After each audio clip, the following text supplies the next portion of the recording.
I feel like that is a big win for Octalysis. Well, a map that Octalysis has favored lately has been that of Volskaya. We're going to go there here in game number 2. HeroesHearth opting for first pick. Octalysis, when they've had their choice of battleground lately, it's been Volskaya. You mentioned Tomb. It's been weird because Octalysis, they still have always favored Tomb, but their results have not necessarily been there. But since they've come back from Clash, they're a team reborn, and they're like, yeah, this is our map again. Go ahead and pick it. It's working for them. It is very much working for them. And now knowing we are going to Volskaya Foundry, D.Va, also very viable on a battleground like this. Any battleground where she can have reliable mecha explosions around an objective that's going to be worth that big of a cooldown. And this is very much one with those protectors over control point A and B. Other strategies, you know, I do wonder if there's a world where we actually get a Samuro split push like we saw in Dragonshire. I've always felt like on Volskaya there may be an element to just, you know, stalling as long as you can with things like that D.Va and get that off-lane pressure. One thing that you brought up to me earlier was if you see an Abathur on the other side, you like the Samuro. It's something that we know HeroesHearth has gone into, but another hero, or heroes in one, that we've seen teams run against an Abathur on this very battleground, most notably Dignitas, is when an Abathur is on the other side, we get the Lost Vikings. And as you've said over the last week or so, Goku is a Vikings player if they opt to pick that. So there is some advantages to drafts that no matter what HeroesHearth wants to go with, Octalysis seems to have a whole bag full of tricks, and it's almost endless. It's like a magical like Santa bag where you just go in and it's like you got toys for every battleground. Yeah, and if they do end up going with the Lost Vikings approach, I think that actually would be really difficult for HeroesHearth Esports, because HeroesHearth normally when they go Abathur is solo support, and it's really interesting because normally Abathur and Vikings, that you can make an argument which one comes out better on the XP soak, but if it's solo support Abathur, his playstyle is so focused on the team fight or things like that he actually doesn't get that macro pressure to where Abathur or Vikings are just going to have a heyday and not be too concerned with things. So it'll be cool to see if either team puts consideration towards that, but for now, we get ourselves the removal of Medivh. I think that'll probably be a staple throughout this series. Medivh is the new Genji. Genji is still Genji. Maiev taken away here. Octalysis first picked it last game with HeroesHearth having first pick. Maiev, the control over those control points around the objective. So many opportunities to make plays. Octalysis doesn't want any of that. See what the response is going to be here now from HeroesHearth. Don't think it'll be the Abathur. Put the responsibility of that onto Octalysis if anybody's going to. With the Yrel. Not too much information given away, as she is just kind of considered one of the best off lanes, if not the best. Surprised Octalysis has taken this long to commit. They go with the Diablo instead. Alrighty then. Similar to last draft, Deckard, the sustain on control point, potions galore. No surprise that's the first pick. Also have several slow and root opportunities. Octalysis, as much as I'd like to say, well, we can expect this, you know what? You never know. Hammer, if Octalysis doesn't pick Hammer, I was going to say, Deckard with a Hammer is so incredibly strong. Yeah. So Hammer pick up with the Blaze to start our draft. Really like that we always see the Blaze priority from Octalysis. They're one of the few teams that is just very high emphasis. If they don't get a Yrel, they're almost always going to be looking to pick that up for themselves, and I think it's part of the reason they have had that success. I do think that off-lane macro advantage is almost always in their favor, so you always look at the tri-lane and you're like, oh, it's holding its own, but what is happening on the other side? It's usually in their favor, and so if they can just stall out, they are going to be successful. Talking about off-lanes, maybe not played in the same manner, though, we are going to get ourselves a Thrall. Well, the Thrall, just earlier this weekend, was played by Talking Trees, the sub here for HeroesHearth, flexing over onto that. The Li Ming has been played by Talking Trees as well, but we know that is primarily a Crow and hero. When we see this style, it's not out of the realm of possibility that that could be McIntyre on Thrall. It's something they've done rarely, but when we look at Volskaya and the way that the play is, generally that Thrall is basically a third assassin, a second assassin, depending on the setup.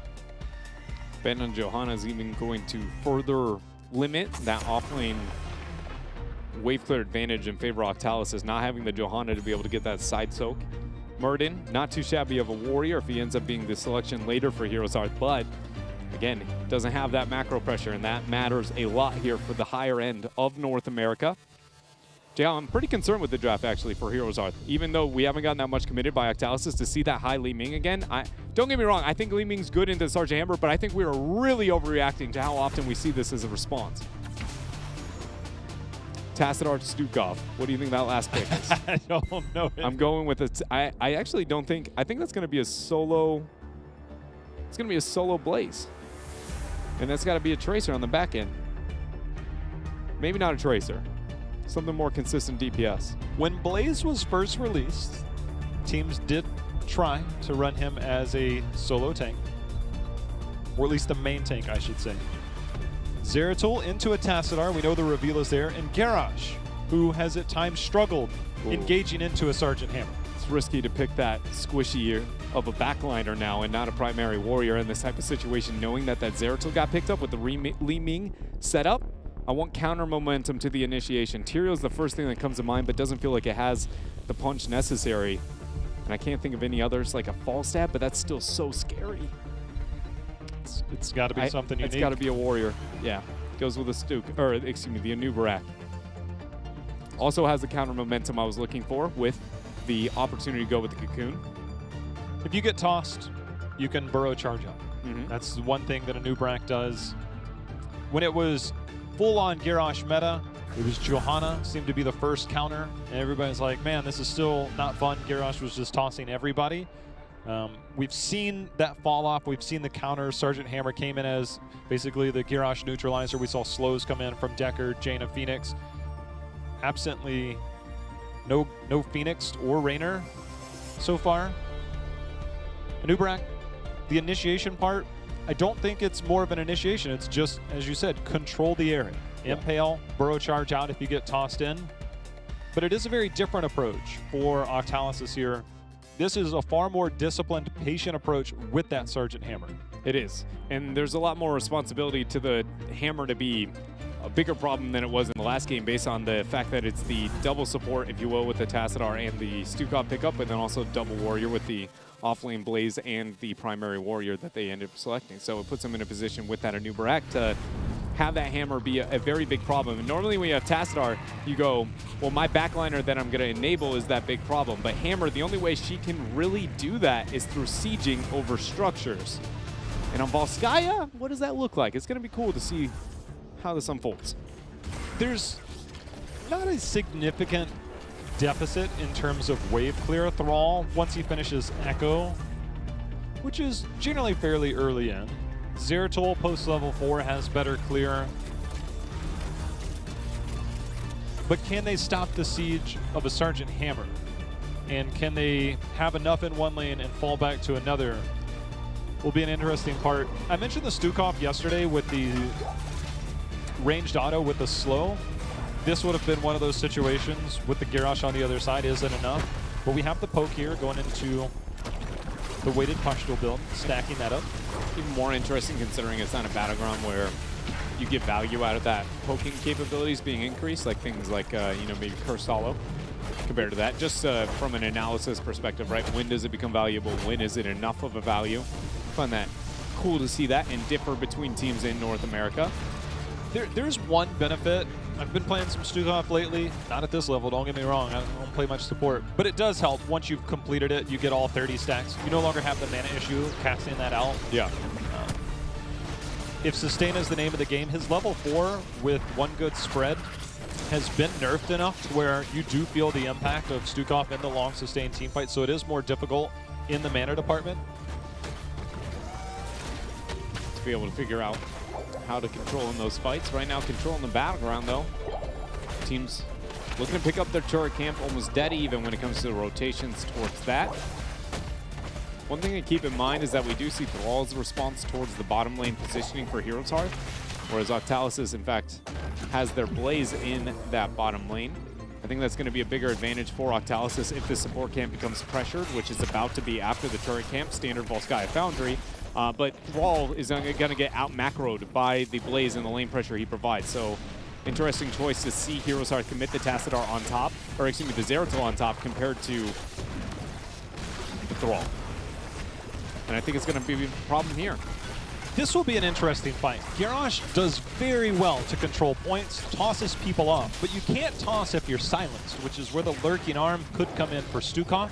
And I think HeroesHearth recognizes that their early game spike isn't enough, and it's too much of a threat to engage into. We also see a siege at the bottom, or at least it appears to be that on the minimap. No, it very much was a siege at the bottom. I was talking about how, you know, with the placement of the offlaners, it gives a big advantage to Octalysis. I don't know if HeroesHearth necessarily fully intended on this, but it seemed like their thought process was actually with no intention to compete around the biotic emitter, assume that rotation to come out from Octalysis, and then send Li Ming to the bottom lane for that off-lane push.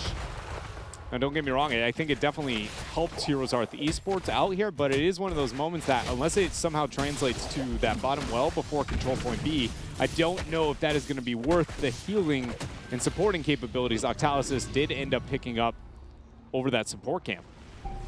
Well, Dread, you mentioned in the draft how important it was for Octalysis to have that type of control. The Blaze with the slow from the oil. We also see Bed of Barbs now picked up for the new Brack getting that slow on the Impale. You'll see the residue, so to speak, on that, the animation as that wears off, but it controls an area for that slowing effect.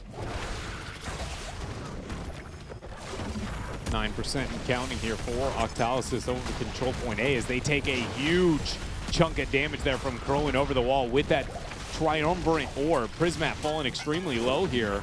Gonna get the pustule and passive use out of Buds. HBU flips over Goku. Jet Propulsion not going to be thrown yet, but they do end up getting a lot out there as the lurking arm dropped by Buds. A lot of damage onto BBJ as they get the burrow charge forward. Goku trying to retreat out. Groundbreaker. Scroll is sealing lands, and HeroesHearth finds first blood. Need to find a way to get some percentage back into their name, though, as Octalysis claims 72 there for themselves. The biotic emitter, they wanted to hold it. They really wanted to hold it, so it went down late in that, but credit to the skill shot from Crowan coming in beyond that as we hear that familiar sound of Seeker to pick up for Li Ming. Was trying to reveal Mac. Didn't end up landing it there. Tassadar, or excuse me, Blaze did end up spawning now. Tassadar ridding of that top mercenary camp. And now we watch Octalysis rotate back here towards control point A. Oh, that damage. Yeah, HeroesHearth Esports here spent a lot of time trying to get that turret, but it cost them a Garrosh as Octalysis wasted no time there to get that punishment out. Bit of miscommunication, I feel like, from HeroesHearth Esports because there was essentially two different initiations there from Ishbu. The poke at first going, oh, can I go in with this? But then that kind of half stole around for a second later where people were going, hey, do we need to help you? Do we need to be joining you there? And that's going to set Octalysis far ahead here in this game. And let's talk about the implications of draft. And oftentimes we do see the second warrior along that front line. The timing was probably enough in favor of Octalysis to get that no matter what. But if Thrall and Zeratul are your options to try and get on there, they're not the tankiest. They can't survive. They can't buy time the way a secondary warrior would. So Octalysis does have that advantage in that department. Once Garrosh goes down, is there enough for HeroesHearth to hold out? They can reinitiate, but is it enough to hold in those types of situations? The answer is no. McIntyre able to teleport just barely out of the range there. We'll be able to survive for now, but with people of HeroesHearth Esports being, I don't want to use the word distracted, but at least, you know, having to deal with problems that Octalysis is forcing on bottom, while Octalysis is very clearly causing bigger problems up on top. This is, again, winning at almost all fronts in Volskaya Foundry for Team Octalysis here. They would have loved that fort, but there were only a few seconds left. The threat of 10 should be enough for them to siege up here with a Sergeant Hammer. I just all in it. Get this? I'd all in it. It gives you 10 spike. Is coming up with the flank already. But if you just autoed that, that gives you the 10 spike and you just wipe there. I think if anything, I would have liked to see Octalysis just all in so they can do what they're doing right now. Just force the fight. Here's Cocoon. See if they try and get a follow-up. Does Goku get the jump in? He does. They get Deckard instead of the Thrall there. VP goes down. Bunker is enough to buy time. Tassadar going to dimensional shift out. Octalysis. I don't think they anticipated getting that Deckard, but they will gladly take it. It's one of those, hey, I found myself a Thrall, and then you see the Deckard coming for the save, and you go, scratch that. Deckard's got less HP. Yeah, we're going to go for him. Tough moments here for HeroesHearth Esports as Octalysis find another kill. They're trying to make a play on the bottom half, but Octalysis is not letting that happen as Goku made his way down. Silence going to be thrown there as the body blocks come in by that burrow charge. Justing on that Anubarak. Sundering comes through, but it is just not going to matter here. Octalysis further this onslaught here. Dread, that burrow charge was perfect. Perfect there to get just beyond. I questioned when I saw him rip that whether he had the range. He didn't go the extra with the burrow charge at 4, instead opting for that. Better barbs, baby. Got the slow. So now the sieging continues. The big cooldowns of the VP and the Sunder, neither available yet. Nearing their return off cooldown.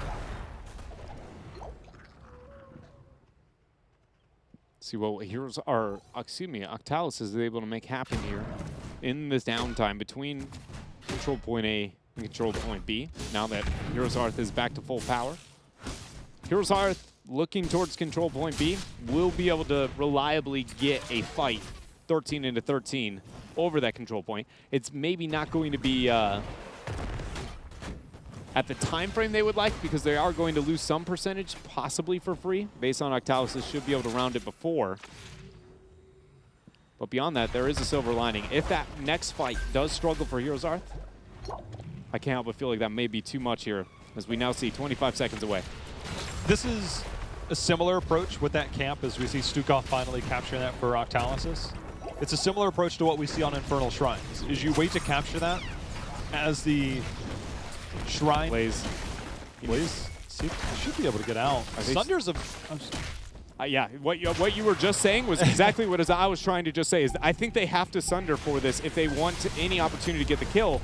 And I don't know if the rotation is going to be worth the time without it, but they don't end up going for it. HeroesHearth is going to be looking for that 13, and it looks like to play it a bit safer. But that is a good point that you bring up, though. That top camp very much, especially for Octalysis, being treated almost identical to the Shaman camp if the Shrine was on that top lane. It's the lane and vision control that it gives you, and that's exactly what they have, as Octalysis starting to establish a lead. That healing camp, 20 seconds away, it's a very common place where we see the next skirmish. It forces a response out by the team potentially holding the control point, and you force that fight. You bring them off of that. See if Octalysis or HeroesHearth makes a play around that as Ishbu walks forward. It contests, but still in control. Nice route there from Talking Trees. Notice, though, that that was immediately after the scroll of ceiling. Next time you see a scroll of ceiling, I'm expecting McIntyre to teleport in with that wormhole. I actually look for a crowd control and punish him over the next time that happens. There it is. We'll see if it goes for it.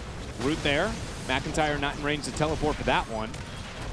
Turret already used by HeroesHearth Esports. They have another turret available, 2 for that matter.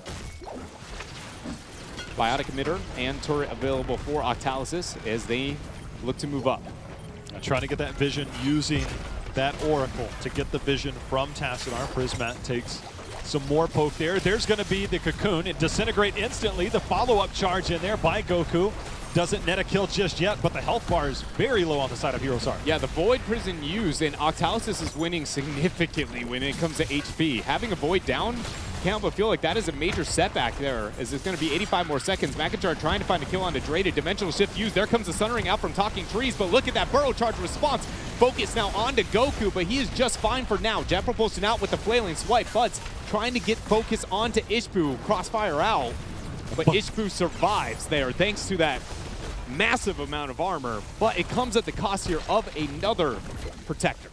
Buds got tossed in the middle of that, and then he gave HeroesHearth the hands there. As that flailing swipe was like, this fight's over. Knocks him off point. Octalysis picks up control, and protector number 2 as they look to take down mid-fort. Will likely make their rotation down to the bottom one. Significant amount of damage so far towards that protector in its short life. Just 50 seconds left, though. Octalysis has enough for 16 talents here through bottom experience sitting here. And if they just force with that, it is very likely that they can just get an initiation past these turrets, past this fort, and get kills onto HeroesHearth Esports. Can HeroesHearth Esports get the damage out fast enough? That will, I think actually it might just barely here, as you see the experience still trickling in. Zeratul showed himself on top too, so I'd be looking to force there more handedly. This is the second time I feel like it's a little bit passive from Octalysis with the objective. but by no means are they not getting something done. It's just, could they get a little bit more?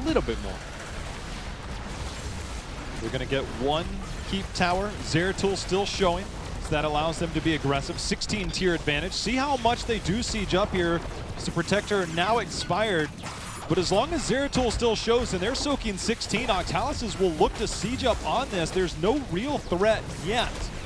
One of the biggest problems with this approach, Jayhal, as we see the combo lands there onto Prisma and Goku, is that Zeratul is one of the only things that could be used to force them to stick around for this fight, who he has made it back, but no 16 available for some time. If you want anybody to side soak elsewhere, you want it to not be the Zeratul, so you make the Void Prison initiation not as predictable, but now they see the Zeratul, know he's back, and they know the 16 is not available there. It's just a small thing, but it actually could be the difference from a recovery moment at these stages of the game or not, is the Zeratul the side soaker.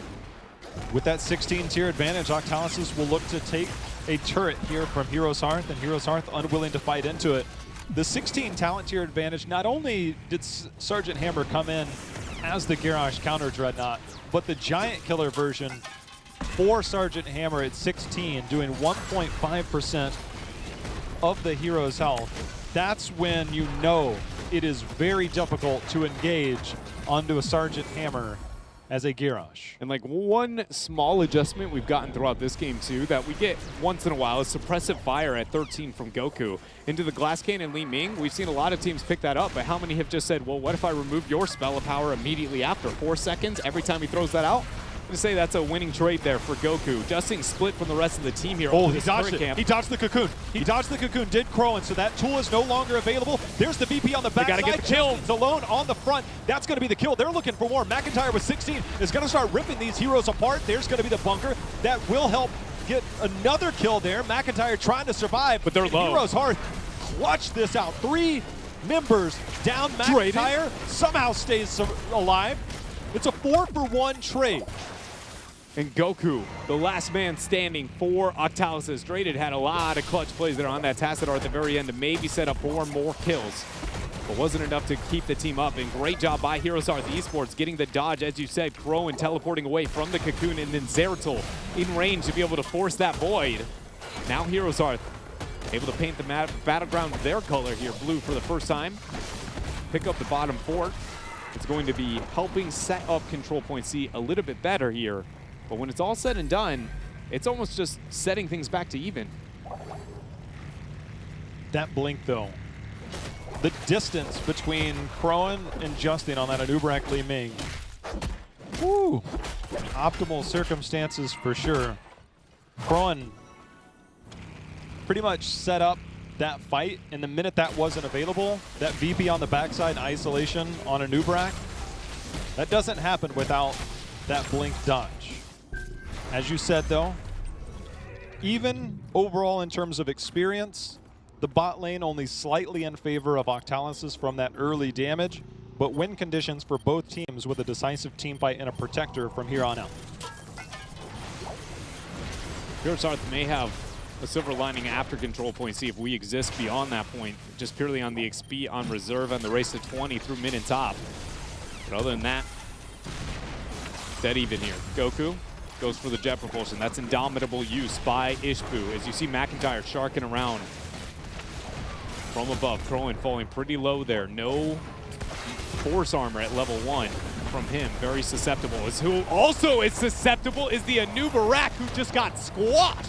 One flip combo. Void Prison comes through afterwards. Prismat is now going to be the focus. Goku now joining back with the rest of the team. Prismat posts up, but Sundering is enough to get the kill out. Bunker is there, but it seems like that is going to be too late. And Jayhal, Octalysis is stuck in a corner here. They're trying to get a trade out in any form or fashion. They do manage to take down Ishbu. As we see Goku going forward, McIntyre able to walk away. Heals coming out from Buds, but the root is going to land here. Try and get the follow with the follow-up root from Talking Trees. Now trying to get the body block. Goku comes in with the stun, but that's going to be his life. It's a 3-for-1 trade. That trade out there that I mentioned was crucial for Octalysis. I mentioned that any team fight, a decisive team fight from a protector, amplifies your odds of winning drastically. HeroesHearth, that was taken aback a minor amount by Octalysis, but they are definitely in the driver's seat as they round level 20, plus load up on items here for potentially a game-ending push. It is going to be a very difficult defense here, as the momentum over the past about 5 minutes have been in favor here of HeroesHearth. And with as many weapons as they have now available, items available, I'm not sure Octalysis has it here. They don't. One thing to consider when it comes to the core is Void Prison up in 20 seconds. Is he going to be the member who joins in with Li Ming, or will it be BBJ? The other thing that you brought up recently, Dreadnought, okay, now we've got it locked in. Li Ming had not yet grabbed an ability, or at least there was some contemplation, but with Li Ming and the Protector coming out with that Infinite Archon, if you weren't in the Protector, might be a decision. Team Octalysis, they don't have 20. They do have a Sergeant Hammer that does help defend against the Protector very well. Every time it steps in, that percentage-based damage will start to come in. There's the self-cleanse. Prismat has to sidestep that route from the Protector with no 20. Infinite Archon. Archon is just, it's available now, but you want that Infinite Archon. They desperately want 20 for this defense. The Protector already at 40% falling. There's no guarantee they end here. There is no guarantee. And you can see HeroesHearth questioning Octalysis. Would you like to maybe come out a little bit too far from your core here for half a second? Risk maybe a death, maybe risk this game? But control and restraint being displayed by Octalysis. HeroesHearth making offensive, or a very aggressive rotation here towards mid, into picking up the well. Taking a little bit of damage now as 20 still just barely out of reach here. Octalysis, that wave will be it. And there she is, 20 spike now. Here. We'll find out what happens in the downtime. Keep advantage for HeroesHearth now after getting this Protector, but we got to remember Octalysis has a win condition through bottom. As the Cocoon, it drops. They get the follow-up. There's the stun. McIntyre goes in for some poke of his own. Vorpal's in. He's in here. He is ready to fight. Watch this he Vorpal's in. This is where it goes. Pro in. Oh, they dropped the Void a little bit too early. Sundering as well. Everything miscommunicated there. And then Buds gets the flailing swipe out there with the 20 upgrade. Jayhow, wow. That was miscommunication steps there for HeroesHearth Esports. McIntyre made a big play there. The minute he Vorpal's in, it's one thing to wormhole in and wormhole out, but the minute you Vorpal back in, that means you are ready to fight. There's no backing out. And he was fully committed to that. Unable to get the follow-up needed is the point here. Now will be the contention over this Biotic Emitter. There's going to be the toss, taunt. That's enough to get the takedown onto Goku. Archon is out, Draded. We'll try and get some poke damage, but HeroesHearth starts to walk away. HeroesHearth Esports keep finding ways to stagger the deaths here of Octalysis. Even with the struggles displayed over control point A and B early in this game, but somehow now find a way there. That was a situation where we did not see the bunker available, and it wasn't available to get that peel, but that is the biggest tool that they are going to rely on to find ways to make that happen and survive through that wombo combo. But HeroesHearth have gotten it. Again, the last 2 times they initiate. And Jayhow, that last fight, I looked at that and I said, if I'm Octalysis, I take it all day. I pre-Archon that. I'm like, I am ready to battle you. If you just burnt Void Prison and you're going to try and fight this, and then they can walk away with the kill? One thing that's going to be fun to watch, they just missed out on the timing window, but we have the reset on the taunt for Garage, that if you get the kill during that taunt, that you get a reset on that. And that could snowball. If I'm Li Ming and I have Seeker, and you give me a stationary target, I've got Tal Rasha, I've got Glass Cannon. I mean, that's resets for everybody. Also, have the Bolt Sundering option for Trees as a follow-up there to the Void. Something we've gotten bits and pieces of throughout this game, but is a great lockdown follow-up to make sure that Li Ming is really enabled to her best. The biggest thing for Octalysis in this game is just finding ways to make sure that that Garrosh flip combo can't work, because they're using the Garrosh Zeratul much like old Stitch's Zeratul. You get the threat onto one target, everybody funnels in, here's a 4-man Void, and it's the beginning of the end.